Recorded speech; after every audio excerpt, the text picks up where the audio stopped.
और पूरी तारीख़ इस्लाम का जायज़ा लें तो आप अपने माथे की निगाहों से देखेंगे कि जब से नस्ल इंसानी ने इस धरती पर कदम रखा है तब से लेकर अब तक और अब से लेकर ता क़ियाम क़ियामत हक़ व बातिल और सच और झूठ के दरमियान मार के और जंगे होती रही हैं और होती रहेंगी।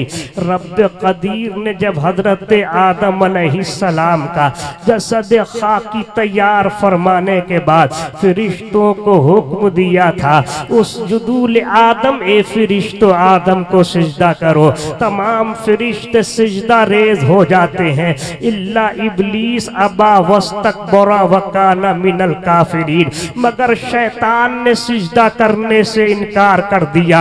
रब कदीर ने इरशाद फरमाया ए अज़ाज़ील मैंने फरिश्तों को हुक्म दिया था, तमाम फरिश्तों ने आदम को सिजदा किया लेकिन तूने सिजदे से इनकार क्यों कर दिया, तूने मेरे आदम का सिजदा क्यों नहीं किया। तो तमाम फरिश्तों की मौजूदगी में अज़ाज़ील अर्ज करता है मौला तूने आदम को मिट्टी से पैदा किया है, मुझे आग से पैदा किया है, आग मिट्टी के सामने झुके ये उसकी तौहीन है, आग मिट्टी के सामने सिजदा करे ये उसकी तौहीन है। अल्लाह अकबर, नतीजा क्या निकलता है, अल्लाह पाक उसे हमेशा के लिए जहन्नम का ईंधन बना देता है। जमाना और बढ़ता है, नमरूद इस धरती पर कदम रखता है। नमरूद ने जब इख्तिदार संभाला था, नमरूद ने जब कुर्सी शहंशाही को संभाला था, नमरूद ने जब इनाने सल्तनत को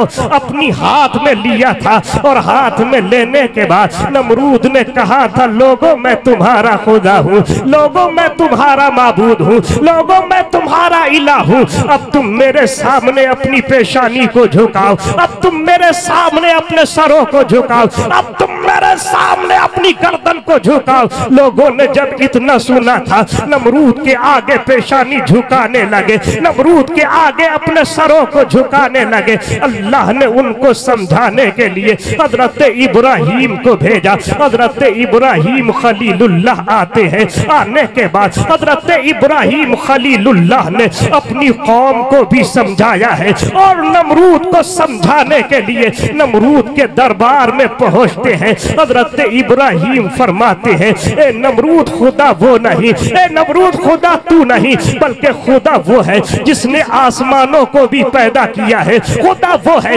जिसने जमीनों को भी पैदा किया है, खुदा वो है जिसने आसमान के तारों को पैदा किया है, अरे खुदा वो है जिसने पूरी कायनात को पैदा किया है। हजरत इब्राहीम समझाने लगे, हजरत इब्राहीम की बात को नहीं मानता है। आखिरकार नतीजा ये निकलता है अल्लाह रब्बुल इज्जत ने नमरूद को एक छोटे से मच्छर के जरिए हलाक करके जहन्नम का ईंधन बना दिया और जमाना आगे बढ़ता है। हजरत मूसा अलैहिस्सलाम का जमाना आता है। मूसा अलैहिस्सलाम ने देखा फिरऔन नमरूद के नक्शे कदम पर चला है। फिरऔन ने भी कहा था ए लोगों मैं तुम्हारा खुदा हूँ, ए लोगों मैं तुम्हारा माबूद हूँ, ए लोगों मैं तुम्हारा इलाह हूँ, ए लोगों तुम मेरे सामने पेशानियों को झुकाओ, ए लोगों तुम मेरे सामने अपनी गर्दनों को झुकाओ। हजरत मूसा कलीमुल्लाह आते हैं, मूसा कलीमुल्लाह ने समझाया लेकिन लोग नहीं मानते हैं। अल्लाह रब्बुल इज्जत ने हजरत मूसा अलैहिस्सलाम के समझाने पर जब फिरऔन नहीं मानता है तो फिरऔन और उसके हवारियों को दरियाए नील में गर्क कर दिया जाता है और जमाना आगे बढ़ता है। हजरत ईसा अलैहिस्सलाम को आसमानों पर उठा लिया गया। हजरत ईसा अलैहिस्सलाम के बाद अब घंटे दिनों में बदलते हैं, दिन महीनों में बदलते हैं, महीने साल में बदलते हैं, साल सदियों में बदलती है, सदियां कर्णों में बदलती है। पूरे 550 बरस का जमाना गुजर गया। इस पीरियड में कोई नबी नहीं, कोई रसूल नहीं, कोई पैगंबर नहीं, कोई भी अल्लाह का नबी नहीं आता है। इस पीरियड में लोग बिगड़ते हैं, हालात खराब हो जाते हैं, लोग मजलूमों पर जुल्म करते हैं, लोग बेवाओं के ऊपर अत्याचार करते हैं, लोग बेटियों को जिंदा दरगोर करते हैं, लोगों के अंदर गरीबों के लिए कोई मकाम नहीं था। ऐसे आलम में इंसानियत इंसानियत चीख रही थी, इंसानियत बिलक रही थी, इंसानियत आहो फुगा कर रही थी। रब की बारगाह में रो रो कर लोग दुआएं कर रहे थे। यतीमों ने कहा था ए परवरदिगार अपना रसूल भेज दे, बेवाओं ने कहा था ए परवरदिगार अपना पैगंबर भेज दे, मुफलिसों ने कहा था ए परवरदिगार अपना आखिरी पैगंबर भेज दे। ए लोगों, परवरदिगार ने अपने बंदों की दुआओं को सुना और मक्के की धरती पर आमना की गोद में मोहम्मद रसूलुल्लाह को भेजकर ये बता दिया, आए लोगों मैंने अपने नबी को भेजकर पूरी दुनिया से जुल्म है। नारे तकबीर, नारे रिसालत, मसल के आला हजरत, जिक्र शुहदाए करबला, नारे तकबीर, नारे रिसालत। वाह वाह वाह वाह। मुसलमान, मेरे पैगंबर आ गए और जब मुस्तफ़ा आए ना तो दुनिया में उजाला पैदा हो गया। वाह वाह वाह। जो तारीक में थे, अंधेरे में थे, वो मुस्तफ़ा की आमद पर रोशनी में पाए। सुभान अल्लाह, सुभान अल्लाह। और जब आका आए मुस्तफ़ा जन रहमत ने अपनी जात को 40 साल तक मनवाया, अपनी जात को 40 साल तक। और 40 साल के बाद अल्लाह ने हुक्म दिया, ऐ मेरे प्यारे अब खामोश ना रहो, अपने नबी और रसूल होने का ऐलान। वाह वाह वाह। नबी और रसूल होने का ऐलान कर। मेरे पैगंबर फारान की चोटी पर चढ़े ना तो मेरे आका अलैहि सलातु व तस्लीम ने कहा था, लोगों मैं अल्लाह का रसूल हूँ, मुझे अल्लाह का रसूल मानो।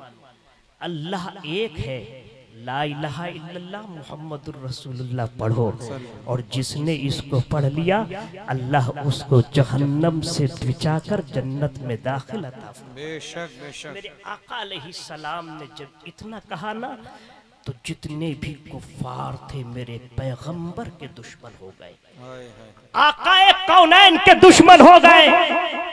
और जब मुस्तफ़ा के दुश्मन हुए, यहाँ तक के मेरे पैगंबर अलैहि सलातो व तस्लीम को थोड़ा रंज हुआ, तकलीफ हुई, तो मेरे आका से अल्लाह ने फरमाया, मेरे प्यारे घबराओ नहीं, अगर दुनिया के कुफ्फार आपको नहीं मानते हो तो ना मानने दो, लेकिन मेरे प्यारे सिद्दीक तुझे अपना रसूल मानता है। बेशक बेशक। अली अपना पैगंबर मानता है। ज़ैद इब्ने हारिसा ने कहा, आमना के लाल घबराओ नहीं, मैं आपको अल्लाह का रसूल मानता हूँ। यहाँ तक कि अल्लाह ने फरमाया, मेरे प्यारे तू मुझे ला इलाहा इल्लल्लाह कह दे, मैं तुझे मुहम्मदुर रसूलुल्लाह सल्लल्लाहु अलैहि वसल्लम। मेरे पैगंबर दीन की तबलीग करते हैं, आकाए कौनैन दीन की तबलीग करते करते ताइफ के लोगों से मुलाकात का इरादा करते हैं। आकाए कौनैन ने अपने चंद सिहाबा को लिया। आकाए कौनैन चंद सिहाबा को लेने के बाद मेरे पैगंबर सल्लल्लाहु ताला अलैहि वसल्लम ताइफ के रूसा से मिलते हैं, ताइफ के हुक्मा से मिलते हैं, वहाँ के नेतागण लोगों से मिलते हैं। आका फरमाते हैं, लोगों अल्लाह एक है, ये लोगों अल्लाह के एक है, ये लोगों मैं अल्लाह का आखिरी रसूल हूँ। अल्लाह ने पूरी कायनात को पैदा किया है। अगर तुम चाहते हो दुनिया में रुसवा ना हो, अगर तुम चाहते हो दुनिया में जलील ना हो, अगर तुम चाहते हो दुनिया में तुम्हारी इज्जतें हो,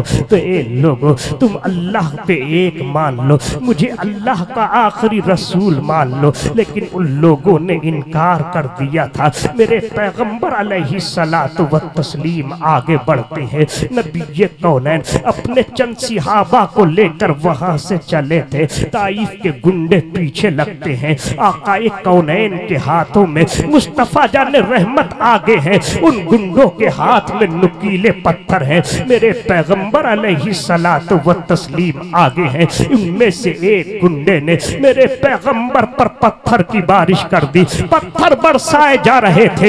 एक पत्थर मेरे नबी के नालैने मुबारक में लगा, एक पत्थर मेरे नबी के सरे मुबारक में लगा। खून बहता हुआ मुस्तफा जाने रहमत की नालैने मुबारक में जमा हो गया। आकाए कौनैन के गशी खरीदारी होती है। सिहाबा ने अर्ज किया था, सिहाबा ने सरकार के सरे मुबारक को संभाला, अपनी रान पर रखते हैं, रखने के बाद आंखों से आंसुओं का सैलाब जारी है। आका की बारगाह में अर्ज करते हैं, ए आमुना के लाल, क्या आप जनाब नूह जैसे नहीं, जनाब लूत जैसे नहीं, जनाब मूसा जैसे नहीं, जनाब ईसा जैसे नहीं, जनाब हूद लूत जैसे नहीं। नबी कौनैन को इफाका हुआ, आकाए कौनैन ने आंखें खोली, मुस्कुराकर फरमाते हैं, ए मेरे गुलामों क्या कह रहे थे, ए मेरे गुलामों बोलो क्या बोल रहे थे। तो नबी कौनैन के गुलाम अर्ज करते हैं, ए आमुना के लाल, आपकी कौम ने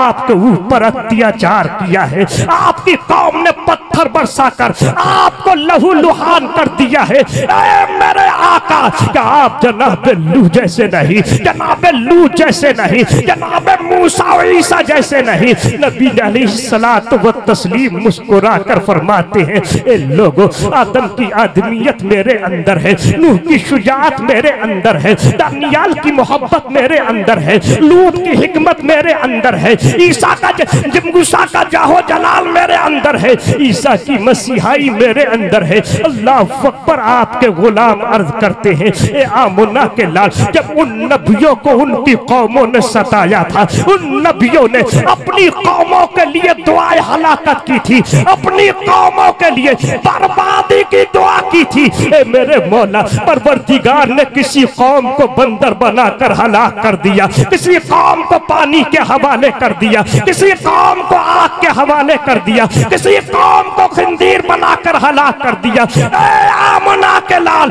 आपकी कौम ने भी आपके ऊपर जुल्म किया है, आपकी कौम ने भी आपके ऊपर अत्याचार किया है। ए मेरे आका, आप अपने दस्तहाए मुबारक को उठाकर अपनी इस कौम के लिए बर्बादी की दुआ कर दे। मुस्तफा जाने रहमत ने जब इतना सुना, आकाए कौनैन अपने गुलामों से कहते हैं, ए मेरे गुलामों, मैं अपने हाथों को उठाकर रब की बारगाह में दुआ करता हूँ, तुम आमीन कह देना। नबी कौनैन ने अपने दस्तहाए मुबारक को उठाए थे। सिहाबा ने समझा था आमुना के लाल दुआएं हलाकत करेंगे, कौम को तबाह बर्बाद कर दिया जाएगा। आप दुआएं हलाकत करेंगे, कौम को पानी के हवाले कर दिया जाएगा। आप दुआएं हलाकत करेंगे, कौम को खिंदीर बनाकर हलाक कर दिया जाएगा। लेकिन ए मुसलमानों, मेरे पैगंबर ने दुआ की है तो कौन सी दुआ की है? रब की बारगाह में अर्ज करते हैं, अल्लाहुम्मा इहदी कौमी फइन्नहुम ला यअलमून।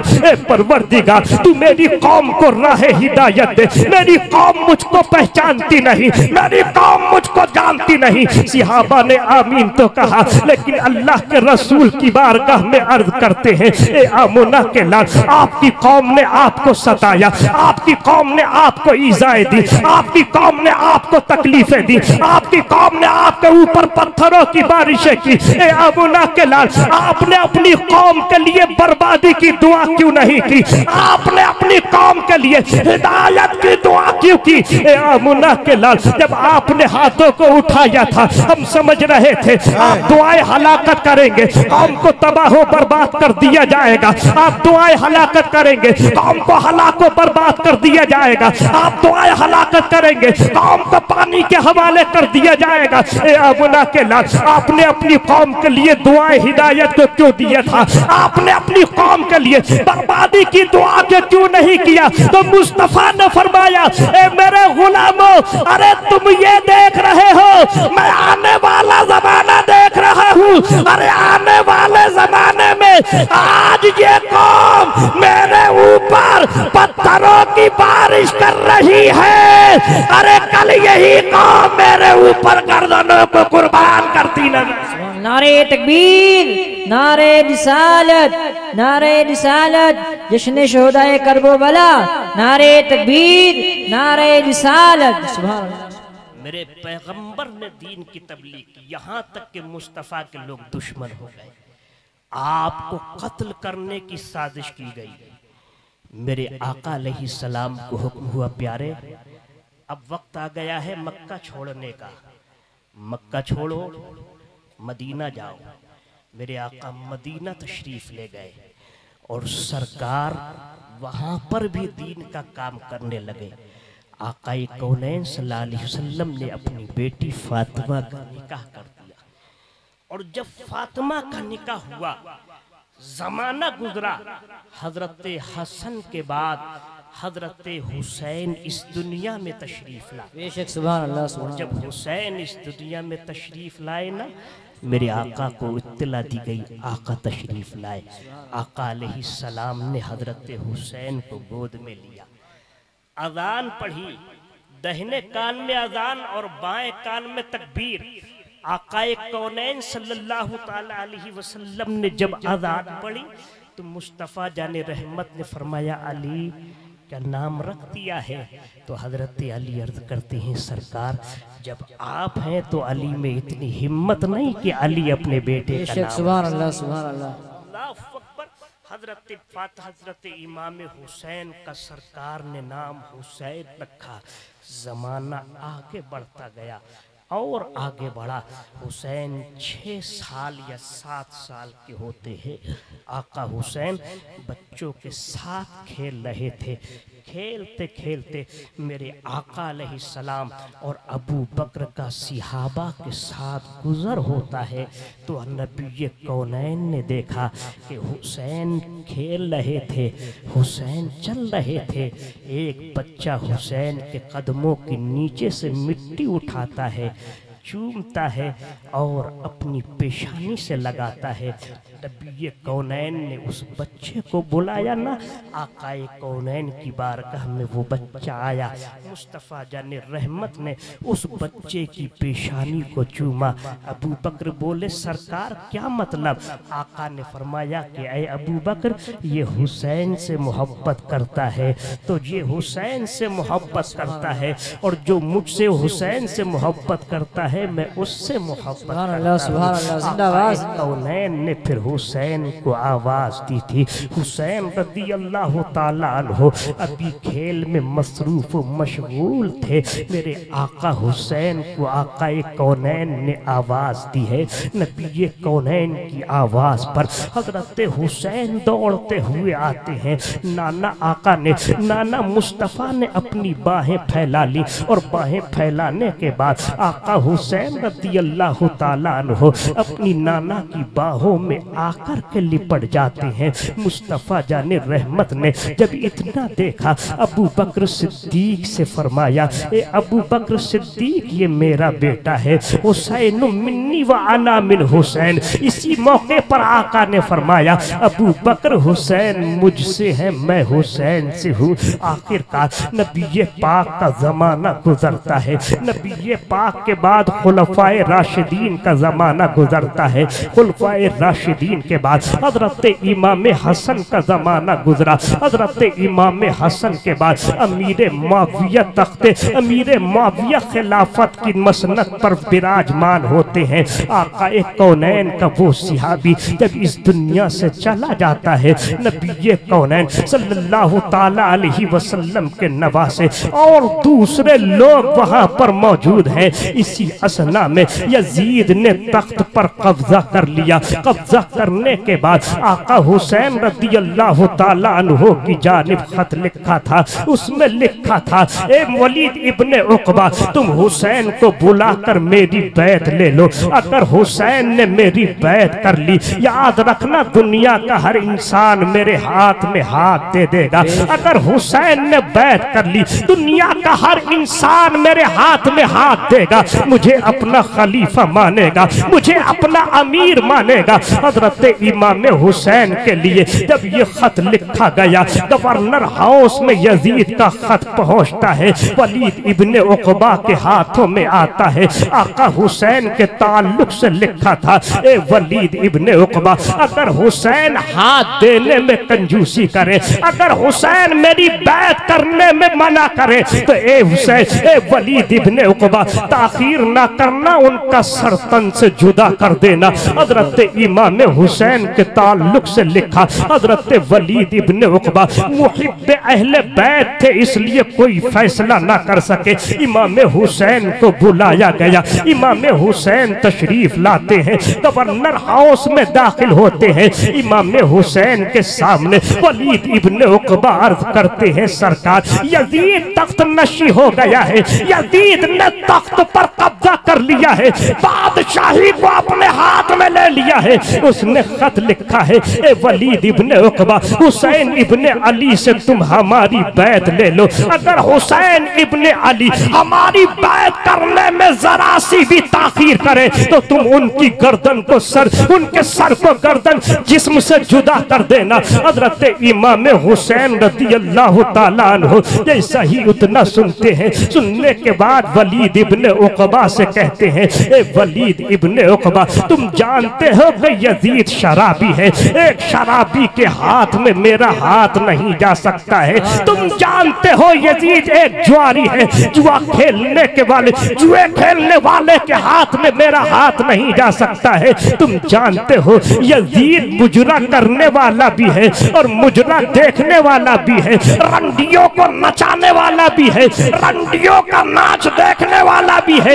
ए लोगों, मैं हुसैन कहते हैं, ए वलीद इब्ने उक़बा, हुसैन अपने हाथ को उसके हाथ में नहीं दे सकता है। अल्लाह अकबर। इमाम हुसैन ने इतना कहा था, इमाम हुसैन चलने लगे। मरवान इब्ने हकम आगे बढ़ता है, बढ़ने के बाद उसने कहा था, ए वलीद इब्ने उक़बा, तुम ताख़ीर ना करो, हुसैन का सर कलम कर दो। इमाम हुसैन ने सुना, अब अली का शेर जलाल में आता है, हैदरी खून हुसैन की रगों में दौड़ता है। हुसैन ने कहा था, ए मरवान इब्ने हकम, ए मरवान इब्ने हकम, हुसैन अपने बच्चे को कुर्बान कर देगा, हुसैन अली अकबर को कुर्बान कर देगा, हुसैन कासिम की जवानी को लुटा देगा, हुसैन अब्बास के बाजुओं को कलम करा देगा, हुसैन अली असगर को भी कुर्बान कर देगा। अरे वक्त पड़ेगा, हुसैन अपनी गर्दन भी कटा देगा, लेकिन हुसैन नाना के दीन पर आज बिल्कुल नहीं आने। नारे तकबीर, नारे रिसालत, जश्न शोहदाए करबला, नारे तकबीर, नारे रिसालत, जिंदाबाद जिंदाबाद। अलगरज इमाम हुसैन ने इनकार किया। मेरे आका हुसैन रात के वक्त में अपने खानदान के लोगों के पास आते हैं और कहते हैं, लोगों, अमीर शाम अमीर माविया का इंतकाल हो गया और उसने हम पर दबाव डाला है कि हम उसकी बैत कर लें, उसके हाथ में हाथ दे दें। ऐ लोगों, अगर हुसैन ने उसके हाथ में हाथ दे दिया ना, तो शराब पीने वालों को मौका मिल जाएगा, जुआ खेलने वालों को मौका मिल जाएगा, रंडियां नचाने वालों को भी मौका मिलेगा, यहाँ तक के ढोल बजाने वालों को भी मौका मिल जाएगा।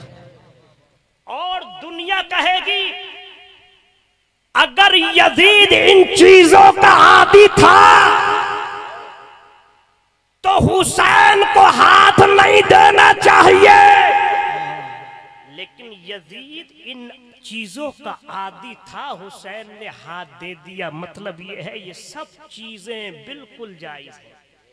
खूब शराब पियो, खूब जुआ खेलो, खूब सूद का बाजार गर्म करो, और जब वक्त पड़े तो हुसैन के नाम पर खूब ढोल बजाओ। यार, आज हम हुसैन के गम में ढोल बजाते हैं। कभी तुमने गौर किया है, जब ढोल बजता है ना, जब बजता है तो उसकी पहली धमक ये कहती है, जहन्नमी जहन्नमी जहन्नम, और दूसरी धमक ये कहती है, आजा आजा आजा, और तीसरी धमक ये कहती है कि तू अब जलने वाला है, जलने वाला है, जलने। क्या हमने ड्रामा बना रखा है यार ढोल का। अरे जिस ढोल को सरकार ने हराम करार दिया, इन्नमल खम्रु वल मैसिर वल कूबा, ये तिर्मिज़ी शरीफ की हदीस है। आका फरमाते हैं, जहां जुआ खेलना ये भी हराम है, और जहां कहते शराब पीना ये भी हराम है, वहीं पर लफ्ज़ कूबा का जिक्र आया है, ढोल बजाना ये भी हराम है। ढोल हराम है, हराम। आज मेरी कौम मुस्लिम पूरी ताकत अपनी ढोल पर खत्म कर देती है। कभी गौर किया कि हम जितनी ताकत और जितना पैसा हम ढोल पर खर्च कर रहे हैं, अगर इतनी ताकत हम मस्जिद के बनाने में खर्च कर दें, मदरसे की तामीर में हम अपना पैसा खर्च कर दें, तो ये पैसा हमें और आपको दुनिया में भी इज्जत अता फरमाएगा, और इसी पैसे की बुनियाद पर अल्लाह हमें और आपको जन्नत में दाखिला बेशक। सुभान अल्लाह। हजरत इमाम हुसैन रज़ी अल्लाह ताला अन्हु जब अपने ख़ानदान से मशवरा लेते हैं, इमाम हुसैन और आपके ख़ानदान मक्का पहुँचे जैसा कि आपने सुना, और 8 ज़िलहिज्जा को या 3 ज़िलहिज्जा को या 5 ज़िलहिज्जा को इमाम हुसैन वहाँ से चले, मदीनतुल मुनव्वरा से चले, करबला के मैदान में 2 तारीख को पहुँचते हैं। और जब 2 तारीख को पहुँचे, खेमे लगा दिए गए।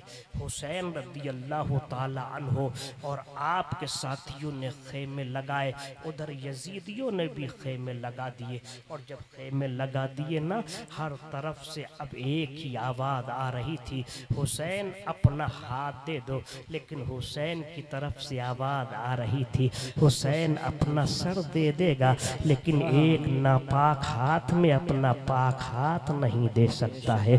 अलगरज आखिरकार मामला आगे बढ़ता गया, मुसालिहत की बात होती गई, लेकिन कोई बात नहीं बनती है। इमाम हुसैन का दिन गुजरा, 2 मुहर्रम गुजर गया, 3 मुहर्रम गुजरे, 4 और 5 और 6 मुहर्रम गुजरते हैं। यहाँ तक के 7वीं मुहर्रम का दिन आता है। आका हुसैन रज़ी अल्लाह ताला अन्हु 7वीं मुहर्रम की रात को अपने रुफ़क़ा को जमा करते हैं, अपने घर के लोगों को जमा करते हैं। आका हुसैन रज़ी अल्लाह ताला अन्हु चराग जला करके मशवरा करते हैं, और आप इरशाद फरमाते हैं, ए लोगों, जिसको जाना हो चला जाए, मेरी वजह से वो अपने बच्चे यतीम ना करे, मेरी वजह से वो अपने माँ बाप का सहारा है, सहारा ना खो दे, मेरी वजह से वो अपनी बीवियों को बेवा ना करे। इमाम हुसैन फरमाते हैं, ए लोगों, जिसको जाना हो चला जाए, लेकिन आका हुसैन रज़ी अल्लाह ताला अन्हु का कोई भी खादिम नहीं गया, कोई भी आपका मानने वाला नहीं गया। आका हुसैन फरमाते हैं, तुम चिराग की रोशनी में जाना नहीं चाहते हो? कहा हाँ, तुम चिराग की रोशनी में नहीं जाओगे। आपने चिराग बुझा दिया, और जैसे ही चिराग बुझाया, आप फरमाते हैं, जिसको जाना चाहे, जो जाना चाहे वो चला जाए, जिसको यहाँ से जाना हो वो यहाँ से चला जाए। अल्लाह अकबर। नबी कौनैन का नवासा इतना कहता है, लेकिन सबकी ज़बानें खामोश थी। इमाम हुसैन को कोई भी जुदाई, इमाम हुसैन को कोई भी सदमा पहुँचाना नहीं चाहता था। आका हुसैन कह रहे थे, लेकिन वही बच्चा जिसने हुसैन के कदमों की मिट्टी को चूमा था, और उसको मुस्तफा जाने रहमत ने चूमा था, वही बच्चा अब बूढ़ा हो चुका है, जिसको मुस्लिम इब्ने औसजा कहते हैं। मुस्लिम इब्ने औसजा आगे बढ़ते हैं, आगे बढ़ने के बाद चिराग को जलाते हैं। चिराग जलाने के बाद हुसैन से कहते हैं, ए हुसैन, आका हुसैन, हमारे बच्चे आप पर कुर्बान हो जाए, हमारी माँ आप पर कुर्बान हो जाए, हमारे बाप आप पर कुर्बान हो जाए, हमारे खानदान के लोग आप पर कुर्बान हो जाए। ए हुसैन, मुस्लिम इब्ने औसजा का ये कौल है कि हुसैन के नाम पर अपनी तमाम चीजें कुर्बान कर देगा, लेकिन हुसैन का साथ नहीं छोड़ेगा। हुसैन को मैदान करबला में बिल्कुल तन्हा और अकेला नहीं छोड़ेगा। हजरत इमाम हुसैन रज़ी अल्लाह ताला अन्हु फरमाते हैं, जाओ, जाने के बाद अपने खेमों के अंदर चले जाओ। हजरत इमाम हुसैन अपने खेमों के अंदर अपने गुलामों को भेज देते हैं। लोग जाते हैं, कोई कुरान की तिलावत कर रहा था, कोई कुछ पढ़ रहा था, कोई कुछ पढ़ रहा था। हजरत इमाम हुसैन की एक बेटी है जिसको सकीना कहते हैं। 7 साल की बच्ची अपनी फूफी के पास आती है। आने के बाद अपनी फूफी जैनब का हाथ पकड़ती है। हाथ पकड़ने के बाद अपनी फूफी जैनब से कहती है, ए मेरी फूफी, हर इंसान इस खेमे में कुरान पढ़ रहा है, हर इंसान इस खेमे में कुरान की तिलावत कर रहा है, हर इंसान तिलावत कुरान करता है। ए फूफी, मैं भी कुरान को पढ़ना चाहती हूँ।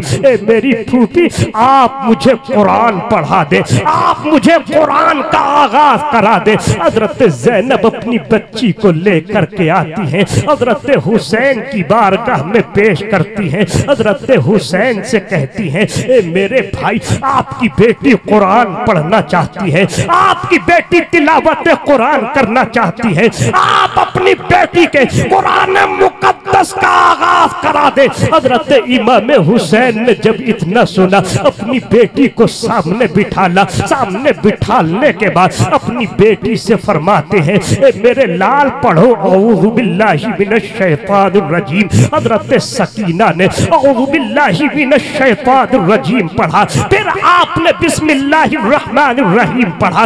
उधर आपने अपनी बेटी को सूरह फातिहा पढ़ाई, सूरह बकरा का आगाज कराया। हजरत इमाम हुसैन रोने लगते हैं। हजरत सकीना ने अपने बाप के चेहरे पर अपनी निगाहें डाली, आंसुओं का सैलाब जारी था। हजरत सकीना बोल पड़ी थी, ए मेरे बाप, बोलो तो सही, अगर बच्चा अच्छा काम करता है माँ उसके काम से राजी होती है, अगर बेटी अच्छा काम करती है माँ बाप उसके काम से खुश होते हैं। ए मेरे अब्बा, आपको मुस्कुराना चाहिए, आपको यहाँ रोना नहीं चाहिए। हजरत इमाम हुसैन फरमाते हैं, ए मेरी बेटी, मुझे रोना किसी और बात पर नहीं बल्कि इस बात पर आ रहा है, आया कुरान को मैंने शुरू तो करा दिया है, अपनी बेटी का कुरान खत्म कराऊंगा कि नहीं कराऊंगा, अपनी बेटी का कुरान मुकम्मल कराऊंगा कि नहीं कराऊंगा। अल्लाह अकबर। मेरे आका हुसैन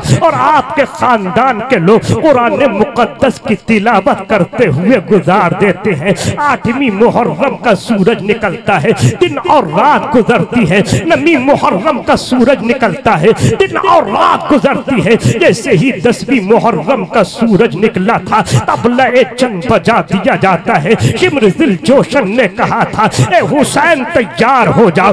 अम्र इब्ने साद ने चिल्ले पर तीर चढ़ाया था और चढ़ाने के बाद खैमा हुसैन की जानिब छोड़ा था और छोड़ने के बाद कहा था, हुसैन तैयार हो जाओ। हुसैन रज़ी अल्लाह ताला अन्हु के 72 नफूस कुदसिया शहीद कर दिए जाते हैं। हजरत औनो मोहम्मद शहीद कर दिए गए, हजरत अली अकबर भी शहीद कर दिए गए, हजरत कासिम भी शहीद कर दिए जाते हैं। अल्लाह अकबर। हजरत अब्बास हजरत हुसैन की बारगाह में आते हैं, कहते हैं भाई मुझे इजाजत दो ताकि मैदान करबला में मैं जा सकूं। इमाम हुसैन फरमाते हैं, नहीं ए मेरे भाई, तुम मेरी फौज के आलमदार हो, तुम्हें देख करके मुझे खुशी महसूस होती है। ए मेरे भाई, तुम हरगिज करबला के मैदान में नहीं जाओगे। हजरत इमाम हुसैन की बारगाह में बार बार इसरार कर रहे थे, लेकिन मेरे आका हुसैन हजरत अब्बास को बार बार मना कर रहे थे। आखिरकार हुसैन को जलाल आ गया। हुसैन ने कहा, गाजी हम तुम्हारे कौन हैं? हजरत अब्बास ने कहा था, हजरत अब्बास बोले थे, हुजूर हम आपके गुलाम हैं, आप हमारे आका हैं। हुसैन कहते हैं, ए गाजी, आका का हुक्म है कि अपने खेमे में गुलाम चला जाए। हजरत अब्बास अपने खेमे में चले जाते हैं। जाने के बाद हजरत अब्बास खेमे के अंदर चले गए। हजरत अब्बास अपनी तलवार को जमीन पर गाड़ते हैं और जमीन पर गाड़ने के बाद हजरत अब्बास अपनी माँ को याद करके रोते हैं। एक बेटा जब माँ को याद करता है, एक बेटा जब अपने माँ बाप को याद करता है तो उसका दिल जरा पुरसुकून होता है, उसको सुकून की नींद आती है। अपनी माँ को याद करके रोते हैं, अर्ज करते हैं माँ अगर तुम होती तो हुसैन मुझे मैदान में जाने की इजाजत दे देते। अल्लाह अकबर। अभी रो रहे थे, एक बच्ची नमूदार होती है, हाथ में उसके लकड़ी का प्याला है, एक हाथ गाजी अब्बास के कांधे पर रखा था। गाजी अब्बास ने पीछे मुड़ करके देखा और देखने के बाद हजरत सकीना एक हाथ में कटोरा लिए हुए खड़ी है। गाजी अब्बास की बारगाह में अर्ज करती है, ए गाजी अब्बास मुझे तुमसे कोई और काम नहीं, एक छोटा सा काम है, इस कटोरे में पानी ला दो। हजरत गाजी अब्बास ने जब इतना सुना अपनी बेटी सकीना से कहते हैं, ए सकीना 3 दिन हो गए हम पर पानी को बंद किए हुए, 3 दिन में आज तुम्हें प्यास ने सताया है, आज तुम्हें प्यास ने तड़पाया है। हजरत सकीना अर्ज करती है, गाजी मैं अपने लिए पानी नहीं मांग रही हूँ। कहा फिर किसके लिए पानी मांग रही हो? हजरत गाजी अब्बास से हजरत सकीना बोलती है, ए चचा ये पालने में जो अली असगर झूला झूल रहा है, प्यास से इसकी शिद्दत, प्यास की शिद्दत से इसका हाल खराब हो चुका है। ए मेरे चचा मैंने इसके लिए पानी को तलब किया है। हजरत सकीना रज़ियल्लाहु ताला अन्हा वहां पर मौजूद है। हजरत अब्बास जाते हैं, इमाम हुसैन की बारगाह में पहुंचे, इमाम हुसैन की बारगाह में अर्ज करते हैं, ए भाई अब तुम मुझे मैदान में जाने की इजाजत दे दो। लेकिन हुसैन इजाजत नहीं देते हैं। इसी असना में हजरत सकीना पानी का कटोरा लेकर के आती है और कहती है, चचा क्या तुम पानी लेकर के आ गए? क्या तुमने अभी पानी ला करके नहीं दिया? हजरत हुसैन सकीना को देखते हैं, हजरत अब्बास सकीना को देखते हैं। गाजी अब्बास कहते हैं, ए भाई क्या अब भी इजाजत नहीं दोगे? हजरत सकीना की तरफ इमाम हुसैन ने देखा है। देखने के बाद इमाम हुसैन अपने गाजी से कहते हैं, ए गाजी हाँ चले जाओ। हजरत इमाम हुसैन ने इजाजत दी है। हजरत अब्बास ने मशकीज़े को अपने कांधे पर लटकाया और लटकाने के बाद हजरत इमाम हुसैन रज़ियल्लाहु ताला अन्हु के वो भाई जब घोड़े पर सवार होता है, हजरत इमाम हुसैन फरमाते हैं, ए भाई करबला में तलवार ना दिखाना, अगर दुश्मन वार करे अपना दिफा करना, इसलिए कि हम करबला में तलवार चलाने और दिखाने के लिए नहीं आए, बल्कि हम करबला में सब्र करके सब्र दिखाने के लिए आए हैं। अल्लाह अकबर। इमाम हुसैन ने जब इतना फरमाया, गाजी अब्बास चाहते हैं, मशकीज़ा आपके कांधे पर लटका हुआ है, आप करबला के मैदान के दुश्मनों को हटाते हुए नहरे फुरात में पहुंच जाते हैं। नहरे फुरात में पानी, नहरे फुरात में घोड़ा डाल दिया जाता है। हजरत अब्बास ने मशकीज़ा भरा और भरने के बाद अपने बाजू में लटका लिया है। हजरत अब्बास अलमदार अपनी प्यास को बुझाने के लिए अपने चुल्लू में पानी को लेते हैं और लेने के बाद हजरत अब्बास ने अपने होठों के करीब किया था। हजरत सकीना की याद आ जाती है, हजरत अली असगर का तड़पना याद आ गया, हजरत उम्मे रुबाब का तड़पना याद आ गया। हजरत अब्बास रज़ियल्लाहु ताला अन्हु वहीं पर पानी छोड़ते हैं, अपने घोड़े से कहते हैं, ए मेरे घोड़े अब तू अपनी प्यास को बुझा ले, ए मेरे घोड़े तू शिकम सैर हो जा, ए मेरे घोड़े तू अब पानी से आसूदा हो जा। घोड़े ने कहा था, घोड़े ने अपना सर ऊपर उठाया, उठाने के बाद घोड़े की आंखों से आंसू निकलना शुरू होते हैं। गोया के घोड़ा अपनी जबान में कहता है, ए अब्बास अलमदार सकीना प्यासी रहे मैं पानी पीऊं, अब्बास और मोहम्मद हुसैन के घर वाले प्यासे रहे मैं प्यासी रहूं, मैं पानी पीऊं, सकीना प्यासी रहे, हजरत अली असगर प्यासे रहे मैं पानी पीऊं। घोड़ा बोला, ए गाजी अब्बास आपका घोड़ा उस वक्त तक पानी नहीं पिएगा जब तक के हुसैन के बच्चों को पानी पिलाना। नारे तकबीर। नारे रिसालत, नारे रिसालत, जश्न शोहदाए करबो बला, जश्न शोहदाए करबो बला, नारे तकबीर, नारे रिसालत। इमाम गाजी अब्बास की भी शहादत हो गई और नूर मोहम्मद भी शहादत का जाम पी चुके, सब शहीद हो गए। हुसैन आजम भी शहीद हो गए। जब हुसैन आजम शहीद हुए और 3 दिन तक करबला का मैदान सुर्ख रहा, आसमान पर अंधेरा छाया रहा। 3 दिन के बाद 13 मुहर्रमुल हराम को यजीद का कासिद आता है, बोलता है हुसैन ए ज़ैनुल आबिदीन सफ़र करना है, तैयारी कर ले। आपने फरमाया मुसाफिर कभी तैयारी नहीं करते, जो मुसाफिर होता है वो तैयारी नहीं करता। आखिरकार हजरत ज़ैनुल आबिदीन को बेड़ियां पहनाई गईं, आपको हाथों में हथकड़ियां डाली गईं, मुस्तफ़ा की बेटियों के हाथों को बांधा गया और नंगी ऊंट की पुश्तों पर बिठाल करके करबला से ये लोग कूफा पहुंच गए। ढोल की इब्तिदा कहां से हुई बताता हूं, करबला से कूफा। और जब कूफा में पहुंचे तो उबैदुल्लाह इब्ने ज़ियाद ने ढोल का इंतजाम किया था।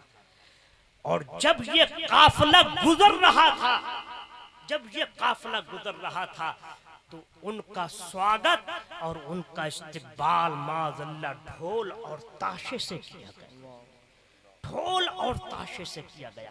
फिर यही काफिला कहाँ यजीद के दरबार में पहुंचा। अल्लाह अकबर।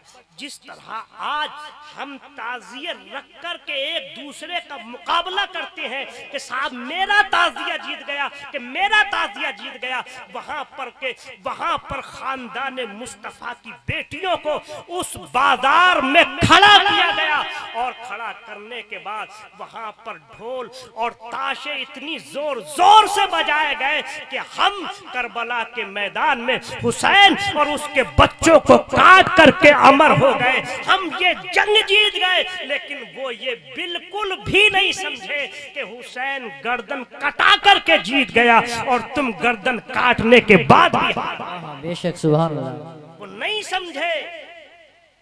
आज यजीद की सुन्नत को हम जिंदा करते हैं। अस्तगफिरुल्लाह। अब देखिए कि ये ताज़िया की पैदावार कहाँ हुई। ताज़िया बनाओ, लेकिन रौज़े हुसैन का नक्शा बनाकर अपने घरों में रख लो, ज़ियारत करो, यहाँ तक तो ठीक है। लेकिन ताज़िया बना करके ढोल के साथ उसको घुमाना, अब तो ये हो रहा है किसी ने सकीना की तस्वीर बना ली। ये हो गया कि किसी ने दुलदुल की तस्वीर बनाई, किसी ने अब कटे हुए अब्बास के बाजुओं को बनाया। यार बिल्कुल हमारा जो जहन है वो इस तरह मुंतकिल हो गया। लोग मूर्तियों की पूजा करते थे और आज हम इस तरह की हरकत करके इन लोगों की पूजा करते। तभी तो आला हजरत ने फरमाया था आने वाला जमाना बड़ा खतरनाक है, ढोल और ताज़ियेदारी से बचा जाए।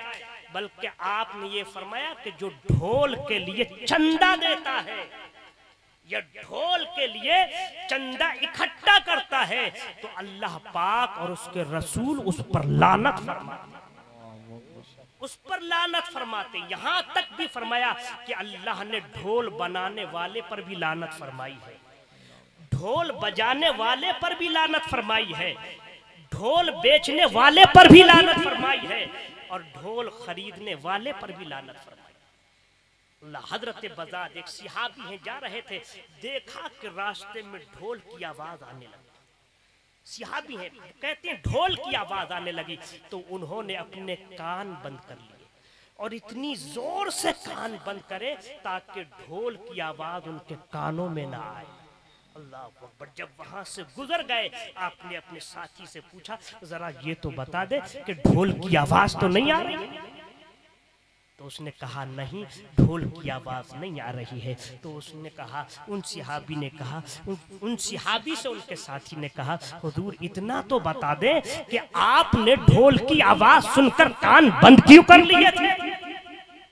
तो आपने फरमाया सुनो, मुस्तफ़ा जान रहमत ने फरमाया जहाँ ढोल की आवाज़ पैदा होती है वहाँ पर अल्लाह का अज़ाब उतरने का डर रहता है।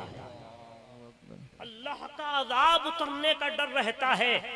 तो लिहाजा मैंने अपने कानों में उंगली डालकर इस ढोल की आवाज को नहीं सुना ताकि कयामत में मैं रब की बारगाह में जवाब दे दूं, ए मेरे मौला रास्ते में ढोल बज रहा था, तेरे नबी का दीवाना अपने कानों को बंद करके ढोल से गुजर गया।